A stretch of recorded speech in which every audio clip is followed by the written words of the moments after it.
Hello, welcome to the Theology Pugcast. It's great to have you with us, and we are live in Huntsville, Alabama. All right. Well, my name is C.R. Wiley, and I am a pastor in the Pacific Northwest, but I find myself in Huntsville, Alabama every once in a while because I have a close relationship with the church here, and one of the things we like to do when we're in town is have a live podcast or a podcast before a live audience. So that's what we're doing tonight. So as I noted, I'm C.R. Wiley. I've written some books. I've been a professor of philosophy. I've been a home improvement contractor, and I've been a real estate investor. But that's enough about me.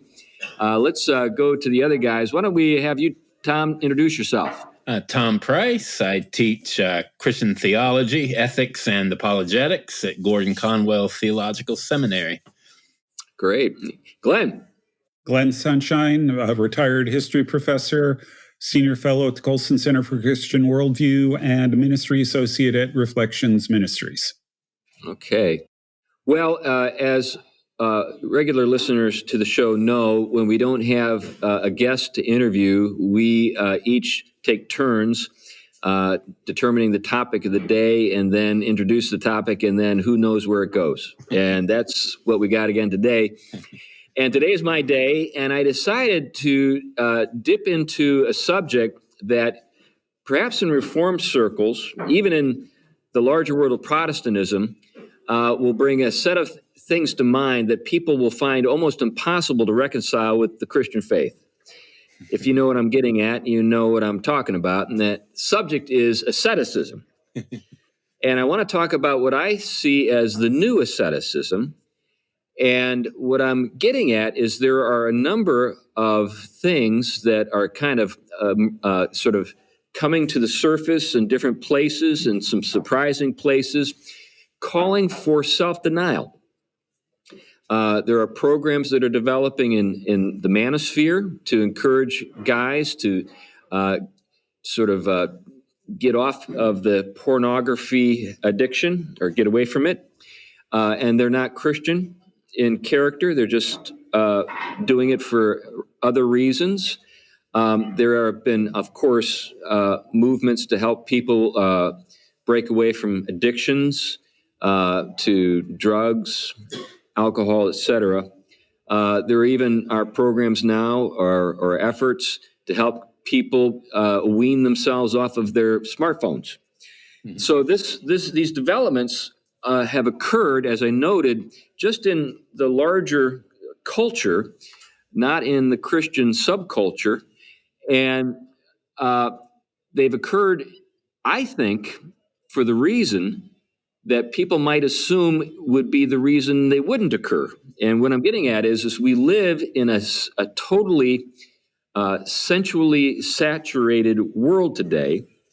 And because that's the case, I think people assume that no one would be interested in self-denial if they weren't a Christian monk. Mm-hmm. And I think partly it's also because people are unfamiliar with the history of asceticism. Asceticism isn't something that Christians invented. It was more or less already sort of pretty prevalent within the classical world. And we can get into some of the movements that promoted asceticism in the classical world. But anyway, that's what I want to talk about. I want to talk about the new asceticism, and in particular, I kind of want to dig into the, I think, problem that we as Christians will have, particularly in Protestantism, reconciling ourselves to this moment in which people want to kind of break free from their sort of the sensuality and the kind of the carnal character of our time.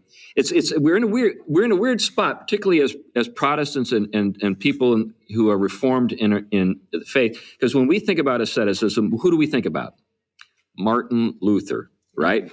And all of the things that we associate with asceticism with regard to Martin Luther as sort of a kind of bondage that he had to be freed from in order to, so that he could sort of appreciate the riches of the Christian faith and the goodness of the gospel and so forth.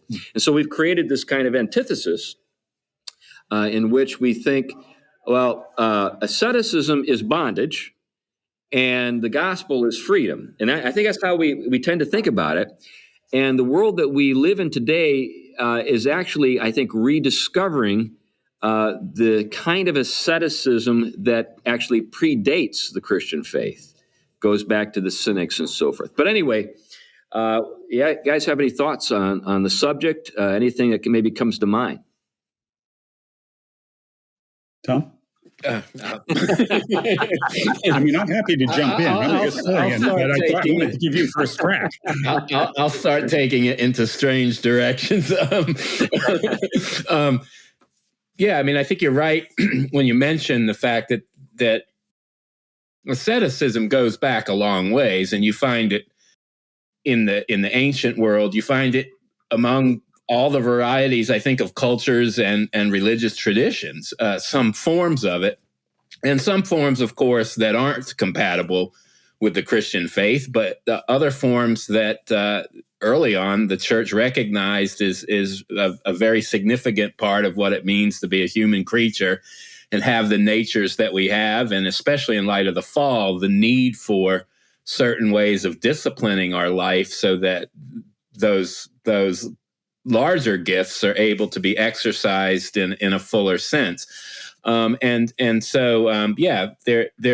different ways of conceiving the notion of self-denial, and there are different motivations for why people will indulge it. But there are definitely a large amount of benefits that come just in the direction of being able to take some of our instincts and appetites, if you will, and orient them in ways that are maximally beneficial to us versus becoming almost enslaved to baser elements. And so maybe that's a good way to kind of kick off where to begin, is that we have appetites as human beings, and as Christians, we know these appetites are fallen, but I think you will see in the classical world, we recognize that if certain of our appetites are left alone, they gravitate towards things that are destructive of us.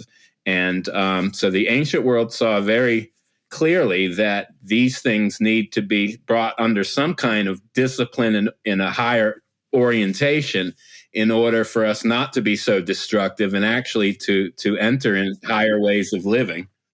Right. I like the way you approach that, Tom, in terms of sort of opening up space in our lives for higher, sort of more significant, meaningful pursuits. It doesn't necessarily mean those other pursuits are meaningless or worthless. It's just there's only so many hours in the day. And if you're going to pursue, say, prayer in a serious way, you've got to make time for that.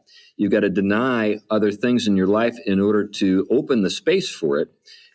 So that's an example. Yeah, Glenn. Well, when you take a look at the Roman Empire, I would modify what Tom said somewhat in that your philosophers are going to be arguing for, some form of self-control and things like that. But the overall culture was not one that was really big on self-denial. Right. Rome was famously a gluttonous culture, where they would have rooms where you would go to cause yourself to vomit so you could go back and eat more if you were wealthy enough to do that.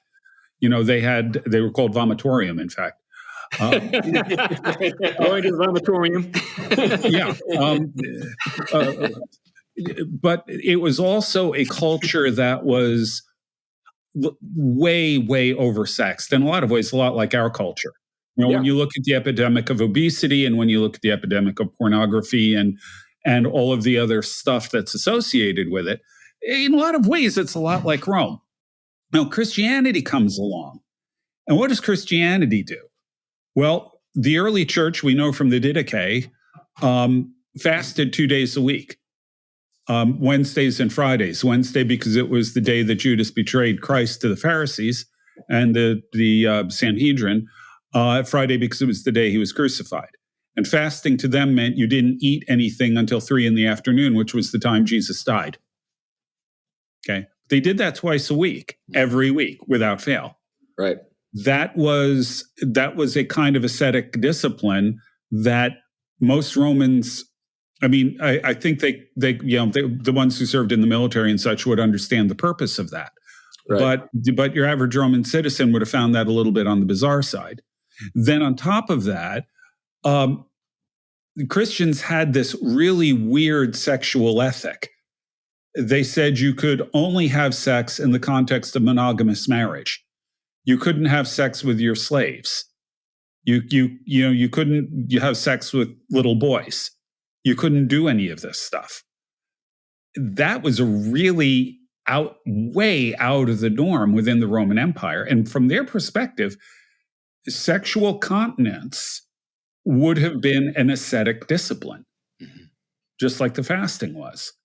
Yeah, well, let's stop here and just think about a couple of things. I do think we have a parallel, obviously, as you've noted, with the empire at its most debased, sort of expression with the sensuality and so forth of the time. Obviously, that's the case today. What actually inspired this conversation for me, introducing this particular topic, was an article by Matthew B. Crawford, who is famous for his book Shop Class's Soulcraft. He's continued to be a public, to write as a public intellectual. He's a guy, obviously, that I've got a lot of fondness for because he's a motorcycle mechanic, a licensed electrician, and he has a doctorate in philosophy from the University of Chicago. So, he's a blue collar intellectual, and he's also he grew up in Berkeley, California, the son of Berkeley professors. So he grew up in this uber liberal environment, and he rebelled by subscribing to Soldier of Fortune magazine and becoming a mechanic. So in some ways, I kind of identify with his history because I have the same kind of bohemian background. But he was not reflecting so much upon the Christian experience in the early church so much as he was on some developments in the manosphere. That part of the internet where we talk about alpha males and so forth, and red pills and black pills and stuff like that. Yeah, and Chris, 1 second before you go there. Yeah, I think my point in bringing up what was going on within the early church was really not aimed. I'm aware of what's going on in the manosphere, but it was aimed at the Protestants who think asceticism is right, bad and weird. The fact is, the early church didn't see it that way, and the way they understood asceticism in so many different ways is exactly the sort of thing that we should be doing in our culture today. Oh, I agree. Jesus says, when you fast, do the following, not if. Yeah. So that's actually kind of baked into the early church. Now, it has a different expression within the manosphere, but that was the point I was trying to make to my fellow Protestants. Yeah, I think that's a great point, and I like your point with regard to when you fast, not if you fast. Like I've brought up fasting in various Reformed circles, and it's like I just never do that. It's like that's what Catholics do. I mean, that's what people who are trying to earn their salvation do. I mean, why would I want to do that? I mean, I'm all about enjoying the blessings of marital life and enjoying the fruit of the field and the full glass. I'm a Protestant. I'm not into all that stuff. But Jesus doesn't give us a way of weaseling out of this. Basically it's when you fast, not if you fast. Or he doesn't say, okay, when the Catholics fast, you guys who are Protestants will get a pass. In other words, there's a logic to this. And so I want to get into the logic of it. But I also want to get into the logic of it from the standpoint of kind of nature. Yeah. So here we have, as far as I know, Matthew Crawford. I think he's got a sympathetic sort of outlook when it comes to the Western tradition and the role of theology and metaphysics in that. But I don't know if he's a Christian. But he thought it was remarkable that there's this movement to abstain from pornography among people who are not religious, and they're promoting it. I think it's the month of October or November that this is kind of a thing every year. And he noted that in his treatment that oddly, feminists and progressives are alarmed at this development. They think that this is evidence of fascism. They see fascism everywhere, under every bush. But in their mind, this is fascist. And he actually digs into the history of the sexual revolution and demonstrates, I think convincingly, that the sexual revolution was designed to undermine many of the traditions and ways of life and even the family order with the sort of the explicit purpose of kind of promoting a left-wing way of thinking and a left-wing psychology that would be popularized. So the fact that people are denying themselves is a problem from the standpoint of the left. Yeah, and there's actually, starting with Wilhelm Reich, who was a sometime member of the Frankfurt School, mm-hmm. and the guy who actually coined the term sexual revolution. He was a Marxist and a Freudian.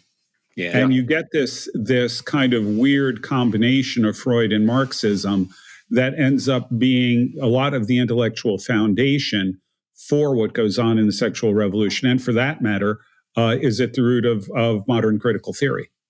Yeah. So Crawford gets into all of that in his piece. It was published in Unheard. We'll link it in the show notes. But what that did is it got me thinking about the ascetic sort of practices that are reviving as a kind of liberation movement. And what are people seeking to be free from?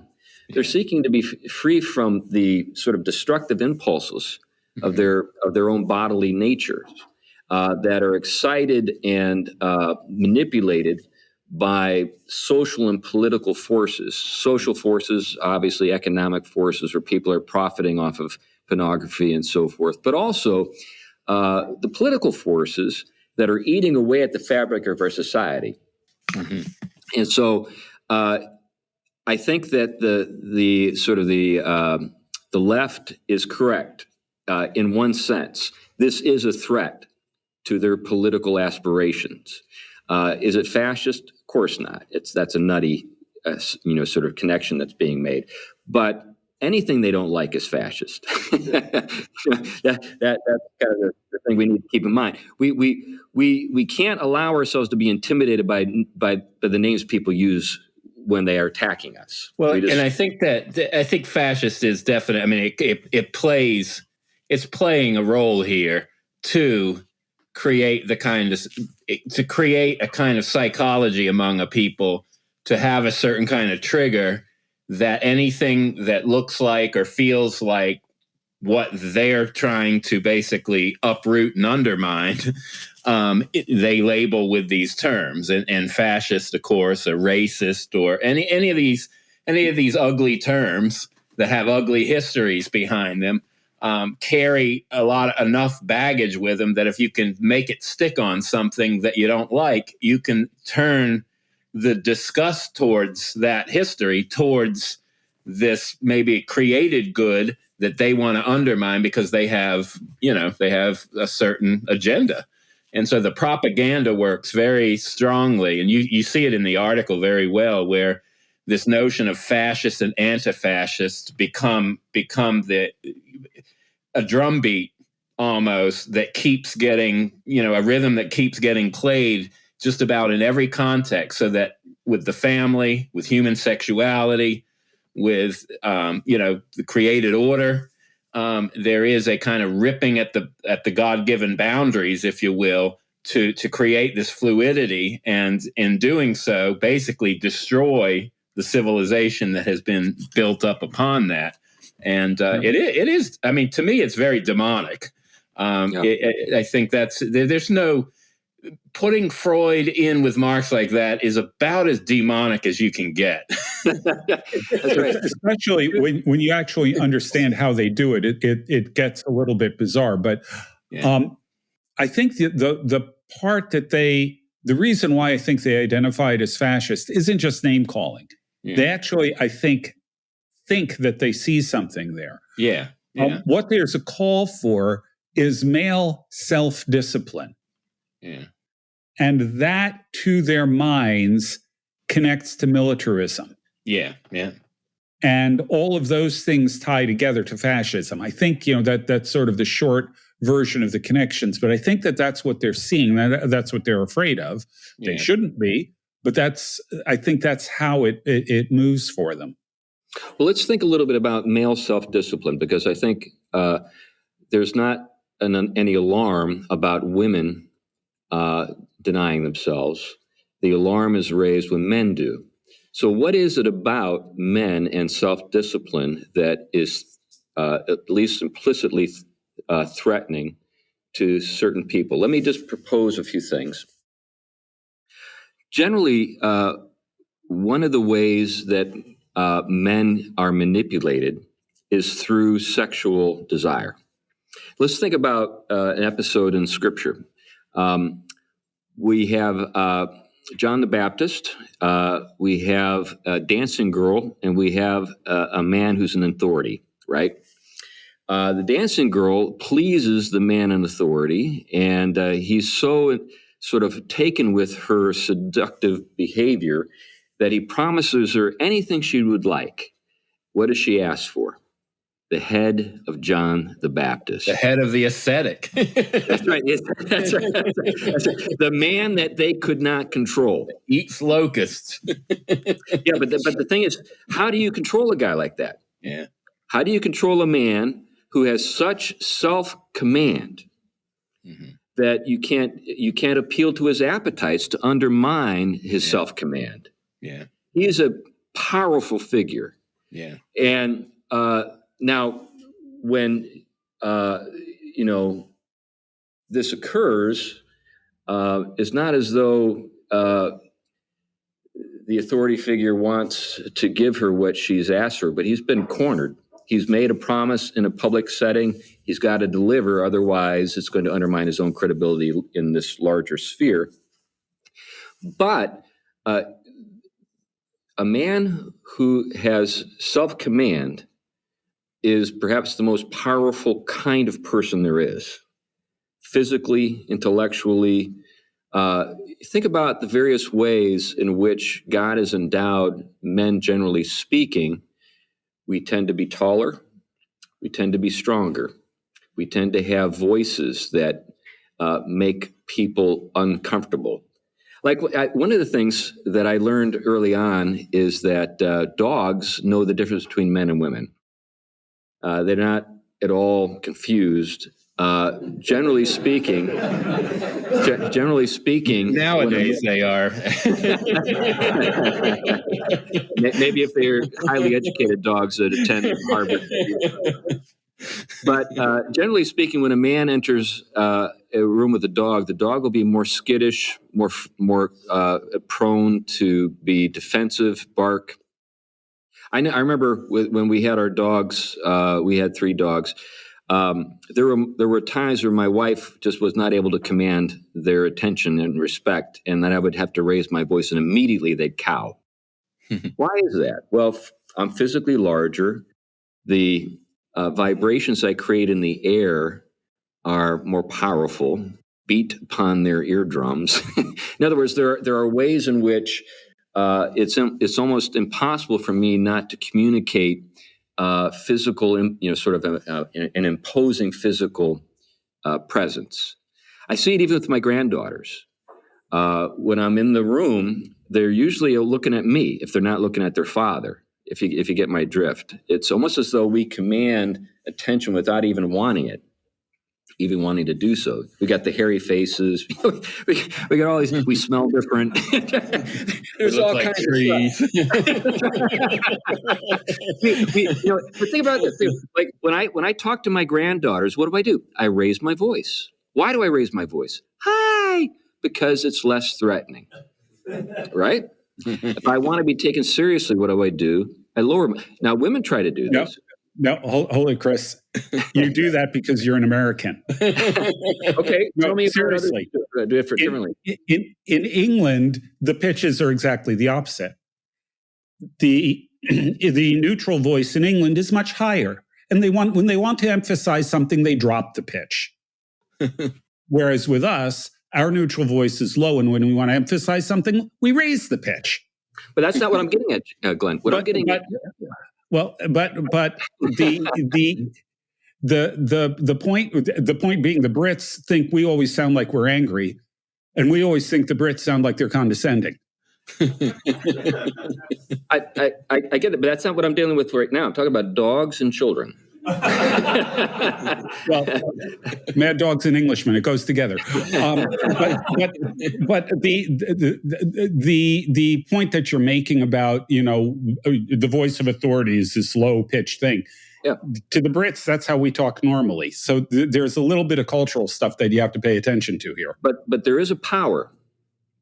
There is a power so if, for example, even British officers, when they get up in front of a group of soldiers and they want to charge, they don't go, "Let's go, guys." You get my point? Yeah. But anyway, what I'm trying to get at is sort of the physicality of this, sort of the natural character of this, and what I also think is the case is that what is sort of in the target sites of the left is masculinity, just plain and simple, because we are a threat to their entire program as men. They're okay with men who don't behave in a masculine manner, but men who do behave in a masculine manner are a problem. But they're also a problem that they don't know how to live without. So there are certain things that they do want enforced. There are certain things they do want people to be afraid of, and they need us for those things. But at the same time, there's this tension. Well, there's also, I mean, it's driven. There's a handful of different threads that they're committed to as ideas that remain, I think, in place. One would be their commitment to still a Darwinian reading of reality, which will have a kind of survival of the fittest, and the strongest, might makes right, if you will. And if you have at the top of the kind of human chain, if you will, male dominance in any way, which is something that there is an endowment by nature there. Well, then that threatens their ideals to kind of alter that kind of evolutionary momentum and somehow tame the top of that chain so that the others begin to have access to the power or socially leading or whatever else. So, and this is where I think Nietzsche becomes very significant, because he was very aware of this, and he saw it almost as what he called the Plato/Christian attempt to trick the strong in that hierarchy, if you will, into basically submitting out of guilt to the weaker in that chain. And so I think they're very aware that they want to play with the power structure that nature has supplied, however they're defining it, in order to dismantle and weaken what they see as a threat to the rest of humanity and now to the rest of creation. That is the human male and masculinity being the driver of that evolutionary survival. So I'd like to kind of just address that quickly and then go to Diogenes the Cynic. Okay, so with regard to that. What that implies is that they must damage us. Mm-hmm. They must psychologically damage us in order to make room in their thinking for other people to have the kind of openness to sort of like self-create that they think would be a good thing. So what do we see in public education across the board? What do we see in public or popular media? We see attempts to psychologically damage men, to make them second guess themselves, to cause them to even call into question their own endowments.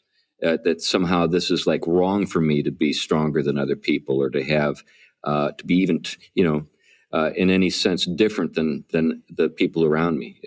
But anyway, let's go to Diogenes the Cynic. And the reason I want to go to Diogenes the Cynic is I think that Diogenes is kind of the fountainhead in the West of asceticism. So for our listeners who aren't familiar with Cynicism, it's a school of philosophy that predates Christianity by several hundred years. And Diogenes was known as the barrel philosopher. It's because he lived in a big barrel. And he cultivated an approach to life. He was a disciple of Plato, if I remember correctly. And essentially, he believed that human institutions and societies create kind of a set of false values that cause people to live in unnatural ways, and that what you really want to do, if you're in touch with reality, is live as close to nature as possible. Not necessarily meaning out in the wilderness or something like that, but just in the sense that you don't become dependent upon sort of the social benefits of a highly developed civilization. So, he would hardly bathe.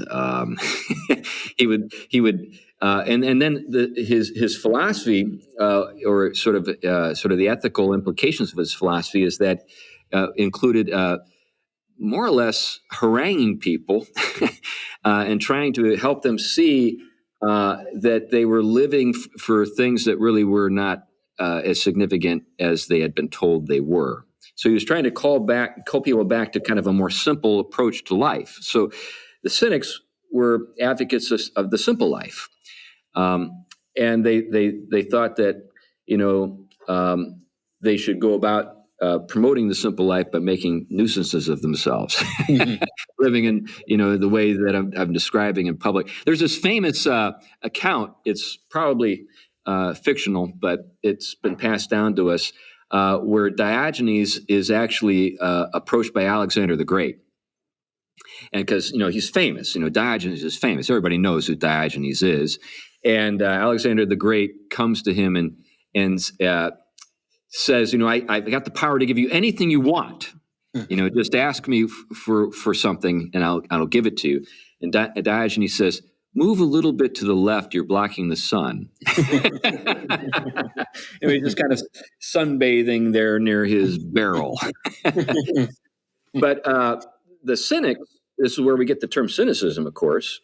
But the term cynic actually has its origin in the Greek word for dog, Cerberus, and all of that. Their hero was Hercules of all people. But anyway, so they were also seen to be the sort of the antecedent to Stoicism.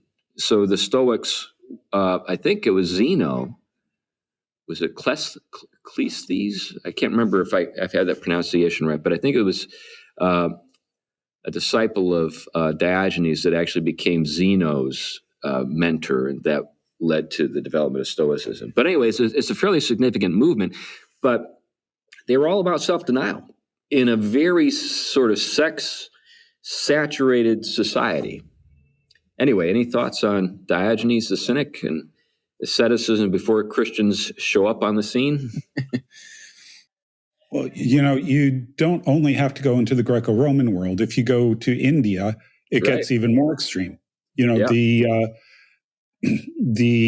Jains and others are, frankly, they leave Diogenes in the dust in terms of their level of asceticism.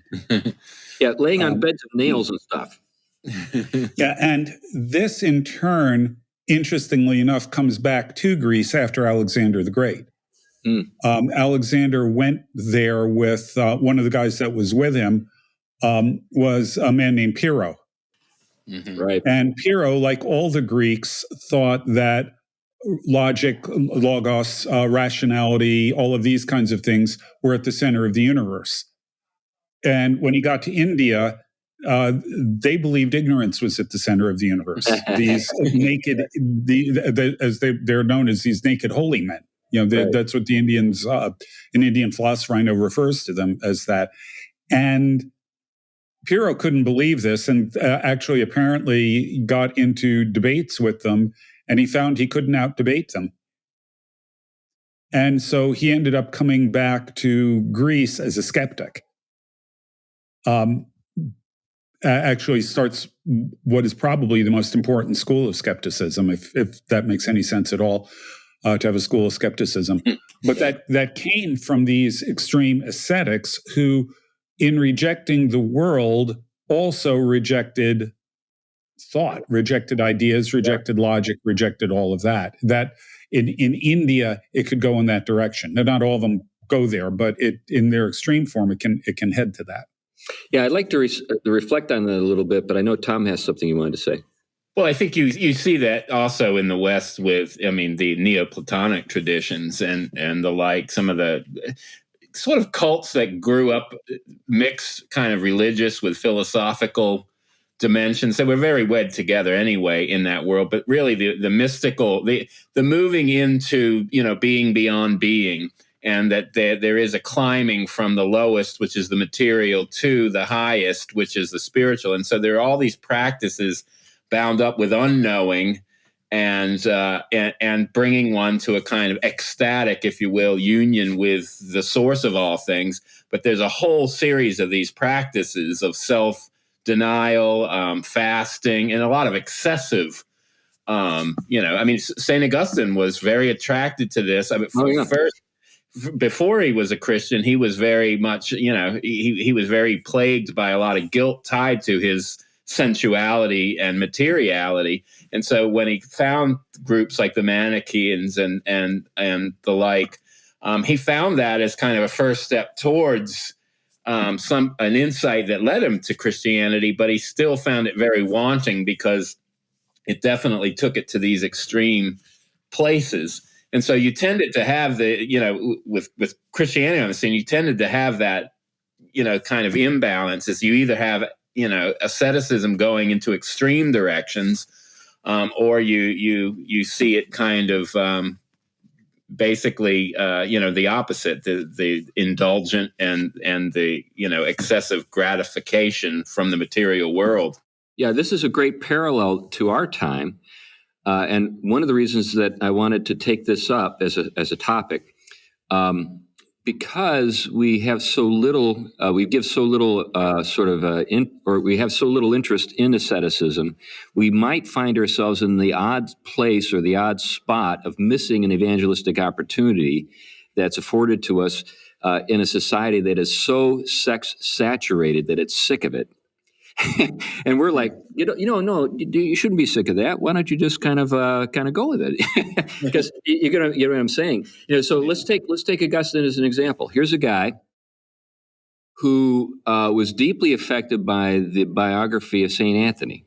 So here's a guy who's an ascetic who's living in the Egyptian wilderness, and he thinks, look at that. I'm so impressed with that. Now, today, it seems almost impossible to relate to that. But I think we're on the cusp of maybe seeing a new thing sort of emerge where people are just so sated that they're sick.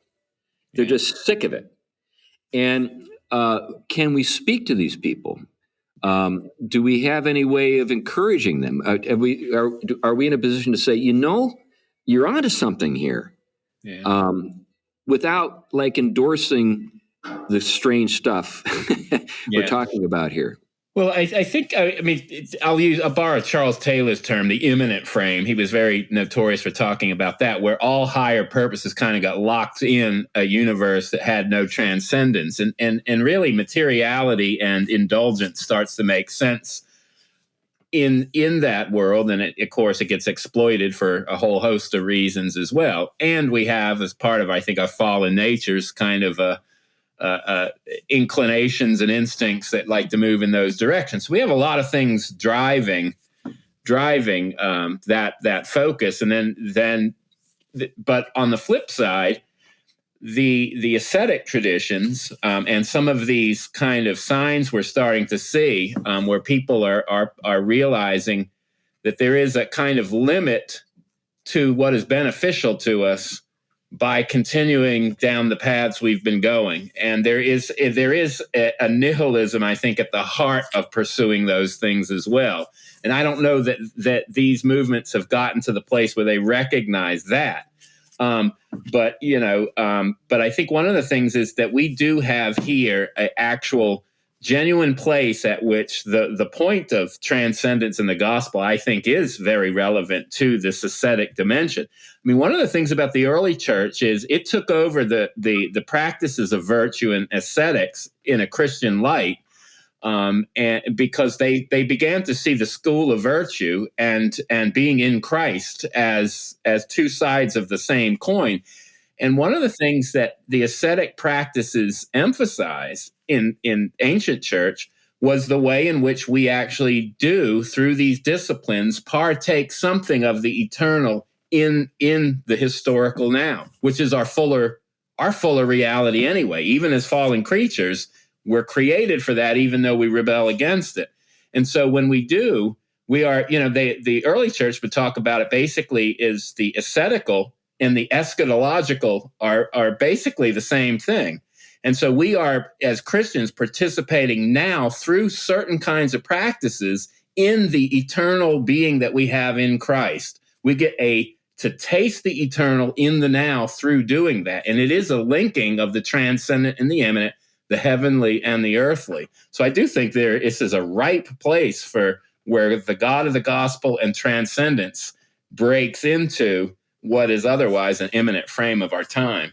Yeah, I think that the thing I'm observing is not obviously as metaphysically rich as what you're describing. Yeah. What I'm saying is guys who are sick and tired of being manipulated by advertising, and sick and tired of being dominated by their lower natures. So let's think about this. I think maybe I gave a too big a picture there, but I think that was the point about the imminent frame running into the nihilistic and has nowhere really else to go other than, I mean, there's nowhere else for it to go. Where do men go after they've indulged all of these things and become slaves to their lower appetites? And I think they're realizing that it's destructive of them and existence. Yeah, I think that's right. I don't think that most of them make the connection to the transcendent. They're mostly thinking about, I'm miserable, and I need to break free from this stuff. The thing that's interesting is if you look at ancient Gnosticism, and here we've got to get at least a little bit metaphysical. The Gnostics believed that the thing that was fundamental about reality was the non-physical. In a lot of ways, what we have today with particularly transgenderism, but all the other stuff coming out of the sexual revolution and some other areas as well, is a kind of neo-Gnosticism. The physical world, the objective world, all of that doesn't really matter. The way this played out in ancient Gnosticism is one of two things would happen. They would either go the ascetic route that Tom was talking about, or they would go to complete libertinism. Since the body doesn't matter, since the body is irrelevant to the soul, it doesn't matter what I do with my body. So it could go in either direction.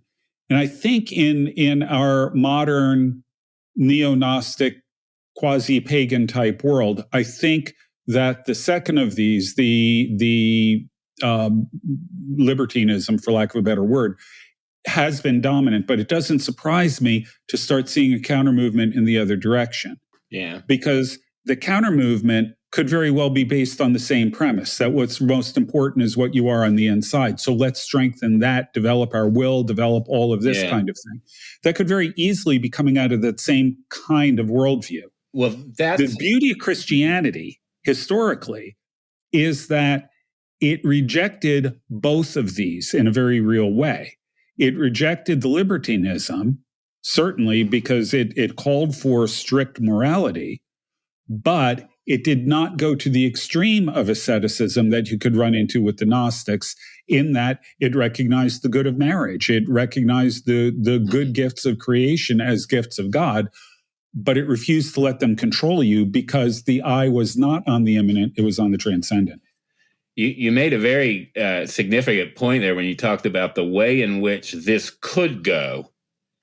And I think when you talked about the strengthening of the will, is there definitely could be a voluntaristic outcome to this kind of thing, which I think would be the kind of dangerous turn this could take. And maybe this is the kind of thing that kind of the worry behind the left and those other movements. This is where they make the connection with fascism, because if you do develop this in a voluntaristic way, where it is about strengthening the dominance of one's capacity to exercise their will over things, not merely self-governing, but governing and ruling and dominating, that's where you could see a lot of the fear come in. Versus, like Glenn said, when there's a balanced ascetic, something Christianity has contributed in a much richer and fuller way. It isn't an either or between the earthly and the heavenly, if you will, but there is a way, even in our own natures, of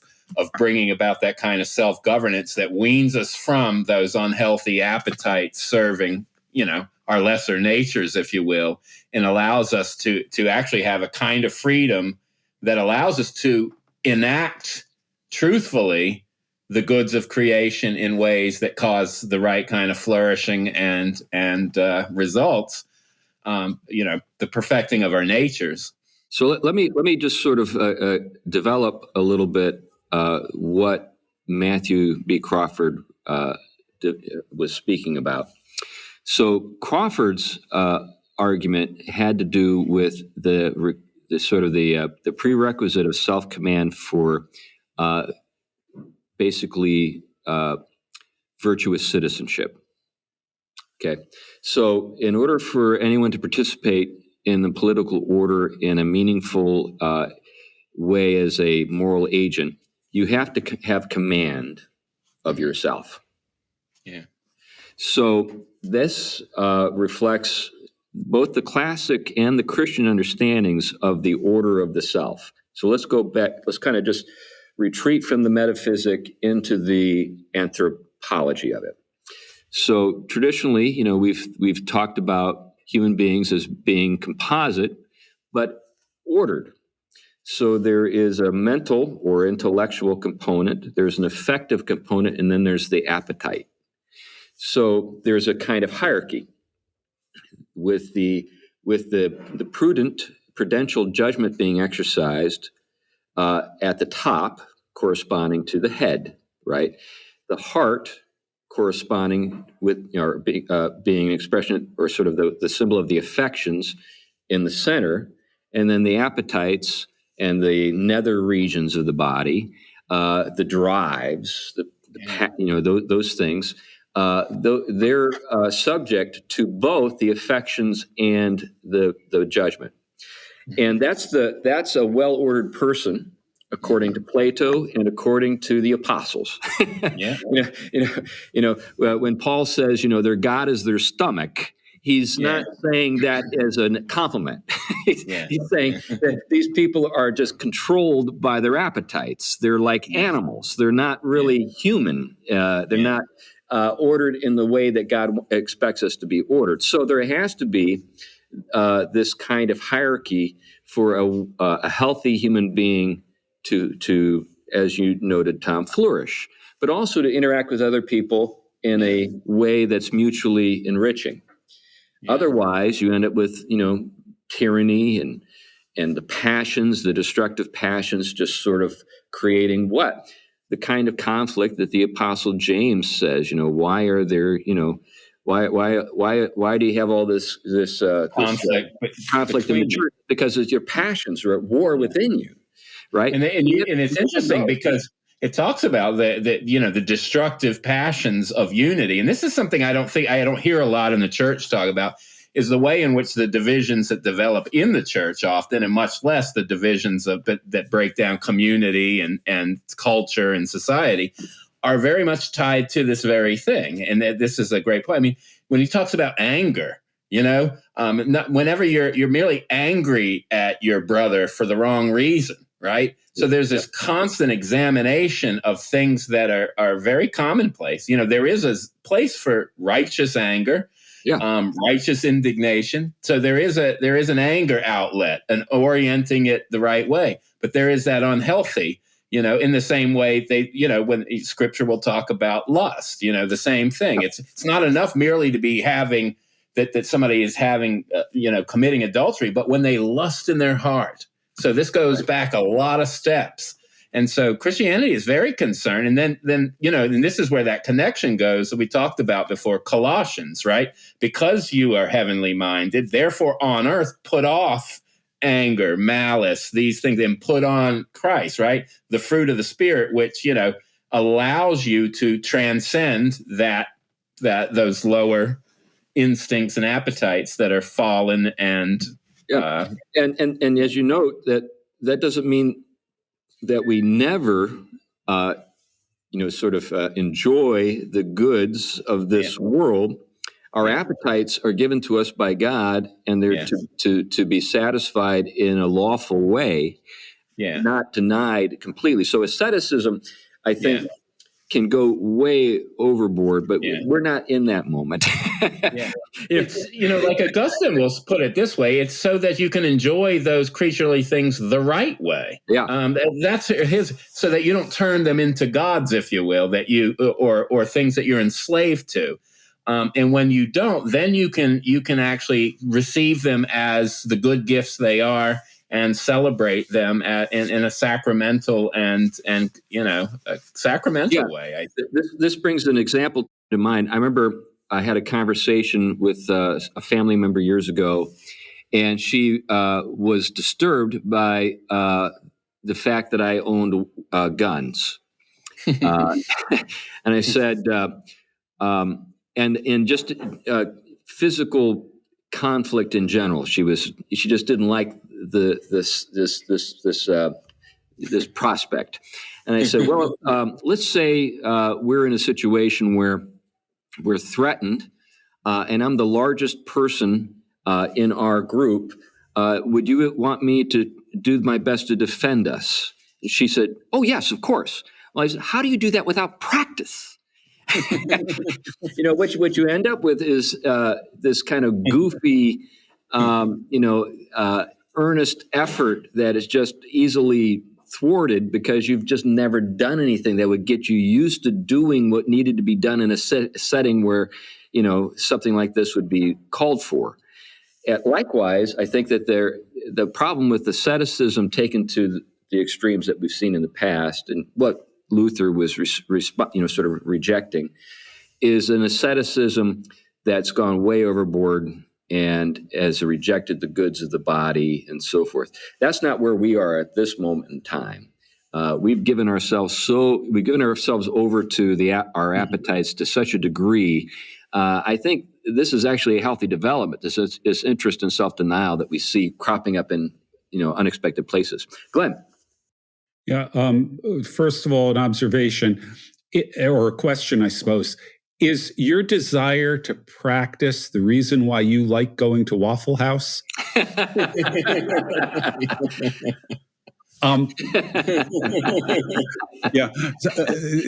C.S. Lewis at one point said that the problem with being an alcoholic, this is paraphrased, was that you could no longer enjoy the feeling of being pleasantly intoxicated. Yeah. Well, that's it's one of these things that would make a lot of my Christian friends cringe. Yeah.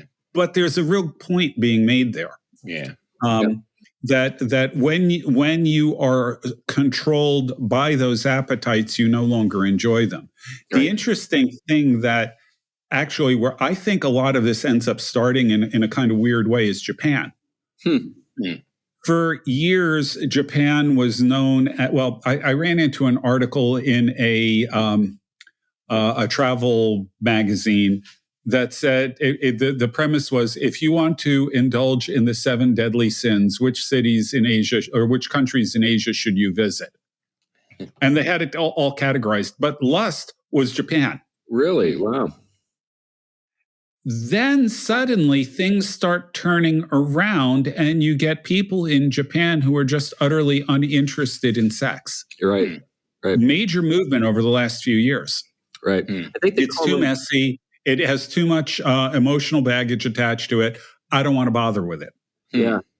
Yeah. There's a term for it. I think they've referred to them as herbivores because they have rejected the flesh.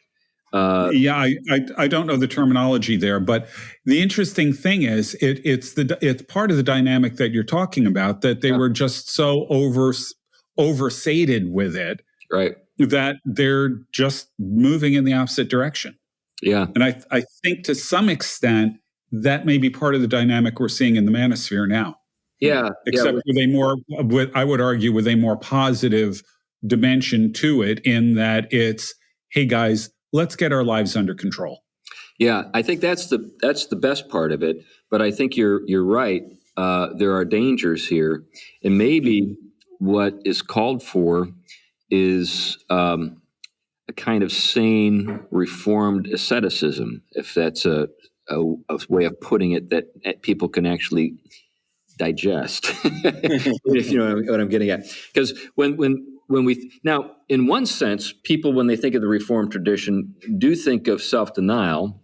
I mean, we think of Puritanism. People assume that the Puritans were all about self-denial. We know that there's another reality. The Puritans enjoyed the goods of this world in ways that people are largely ignorant about. But at the same time, I think they had a good mix. They knew when to say no, and they knew how to say yes. Yeah. And maybe that's what we have to teach the world. There is a need to deny ourselves, but how do you do that in a good way? You know, when the Dobbs decision came down, and abortion was no longer guaranteed by the Supreme Court, one of the things that I ran into is women saying things like, well, if we can't get abortions, then I'm not going to have sex with anybody who isn't willing to raise the child. and I was like, go for it. Sounds right to me. Yeah, so they've rediscovered traditional sexual morality really fast. Yep. Yeah. Well, and how and look at the consequences that would come when people start practicing with those kind of boundaries and restraints. Right. I mean, I teach a course regularly at Gordon Conwell, and I'll be teaching it again this term on social, Christian faith and social ethics, and you can pretty much spell. You can pretty much see when certain boundaries are ignored in a society, and the consequences unfold. You can exactly see why we're in so many of the messes that we're in, and we keep trying to alleviate these messes by again, putting bandages on things, but never dealing really with the deep wound. And people will just refuse to address those things, like the very core of things, the way God ordered it, and spells it out for us. And asceticism in its healthy modes is a way of protecting those boundaries and affirming them and orienting ourselves to embrace them. It is a self-denial of those things that otherwise drive us to kind of not commit and orient ourselves to those God-given boundaries and orders. Yeah. So I guess the thing that maybe I'd like to wrap this conversation up with is thinking about how maybe we can speak to this moment. How can we address? Let's just limit ourselves to the manosphere. So, in case people are wondering what the manosphere is a part of the internet, generally where men just kind of forget about the social conventions and the polite forms of speech that you have to remember to keep yourselves, sort of committed to in mixed company, where guys are just saying what's really on their minds. We used to have that kind of stuff all the time in locker rooms, in gentlemen's clubs. It's getting harder and harder to find spaces where men just kind of say what they actually think. But the manosphere is one of those places where you still have that. So let's say, we're invited to speak at a conference addressing men who are part of the manosphere. And we're given the opportunity to address the matter of self-denial and the Christian faith. Anything that you guys think would be important for us to say to those guys? Because I imagine some of those guys will be listening to us. We get about 10,000 downloads, and I imagine some people in the manosphere listen to us on occasion. So, what do we have to say to those guys? Yeah, I would go with where I went before that. Between the two extremes of Gnosticism, you find Christianity, where there is, in a very real way, a kind of asceticism, a kind of self-denial. Jesus says, unless you deny yourself, you can't be my follower. So that is present. But at the same time, there's a recognition that the creation is good, and that if it's used in the right way, it's a good and healthy thing. Mm-hmm. And so what I would say we need to do is, yes, by all means, reject the lies that the world is pushing on you that do, in fact, make you weak. Right. But at the same time, channel that into ways that are positive and constructive. There is nothing wrong with sex in the right sphere, within the right boundaries. Just like everything else in the world, there are boundaries to everything. Yeah. And a proper asceticism is really, I think, a matter of living within those boundaries and not transgressing them. And that's what we're really talking about here. Right. Anything, Tom, you want to say? I mean, I think Glenn hit it right on the nose, the boundary issue. It is a time to return to the significance of those boundaries, that to maybe a place of connecting with them is to recognize that they're bumping up against something that is true to reality. And that is why what they're having an inclination towards and going against certain kinds of instincts that they're recognizing are unhealthy and need to be tamed and redirected, and are being exploited and are undermining their life and their future. That they've turned into a healthy direction, but especially the Christian faith and its rich ways of taking up what was always good in a lot of these classical traditions and bringing them into that fuller picture in Christ, I think is a set of resources they have unparalleled anywhere else. And I think the church, it's good for the church to start thinking about, what does this look like in our own life? We do need to, all of us need to, as part of an indulgent culture, wean off of these things, some unhealthy side effects of being in such a imminent frame, and reorienting ourselves to God and each other the right way, and recognizing these boundaries and practices bound up with that kind of life, I think is timely. Yeah, I would add one more thing, and that's that what asceticism does is it reveals what controls you. Yeah. Fasting, any of those kinds of exercises, they will reveal what controls you. Yeah. And what we want to be is we want to control ourselves. We don't want our passions to control us, because those are some things that are not really who we are. Right.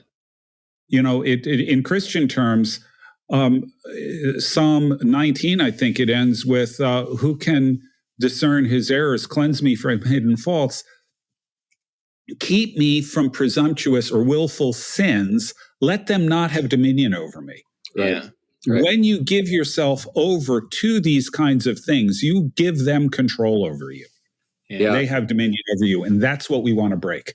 Yeah, I want to tie into that in my final thoughts here. I think a lot of guys that I interact with, both inside and outside the church, get that.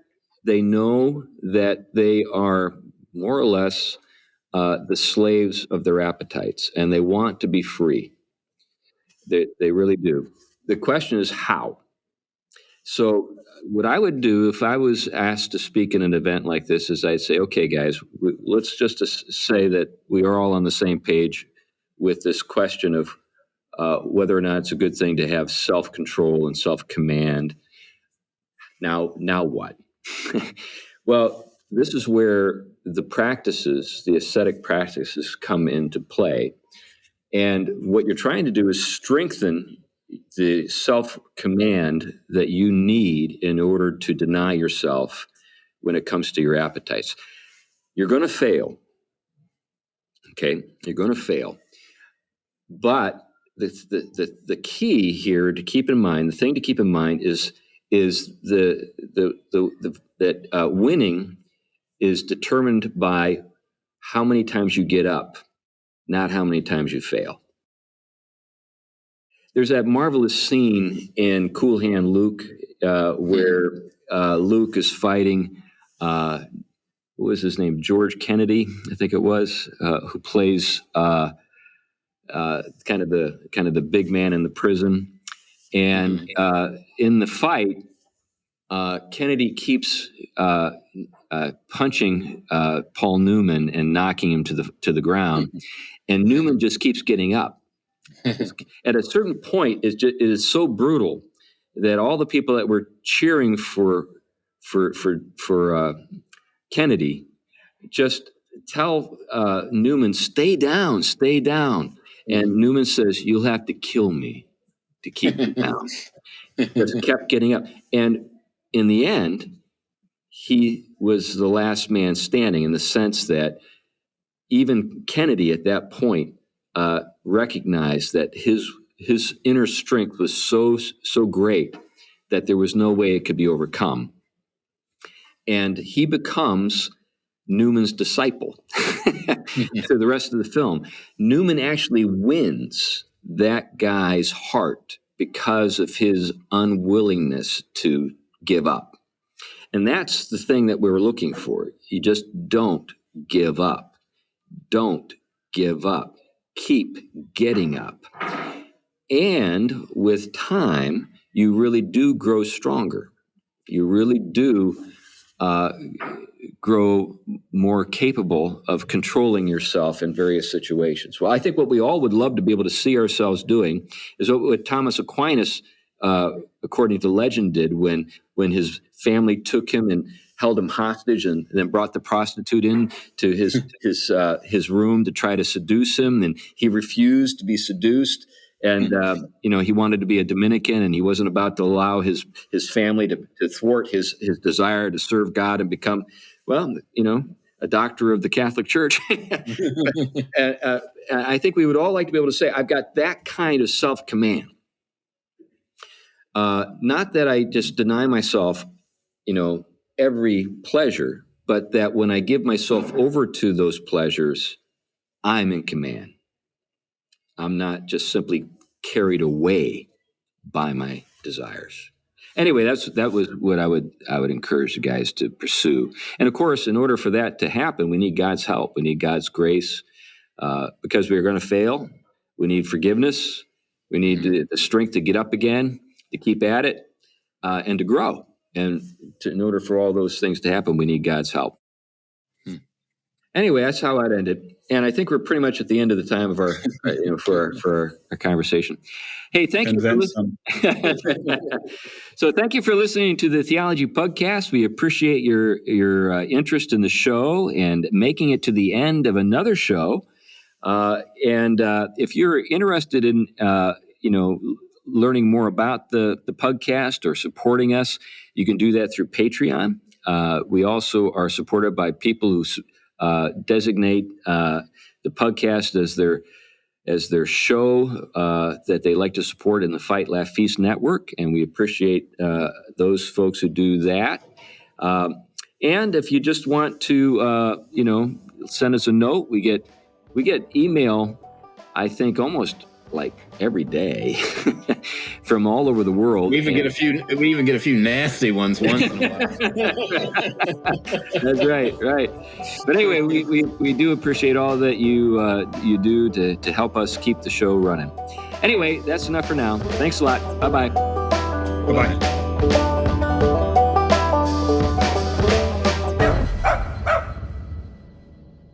The Theology Pugcast is a ministry of Trinity Reformed Church in Huntsville, Alabama. If you enjoy the Theology Pugcast, you might enjoy one of our other podcasts, Got a Minute, featuring Larson Hicks and Pastor Rich Lusk.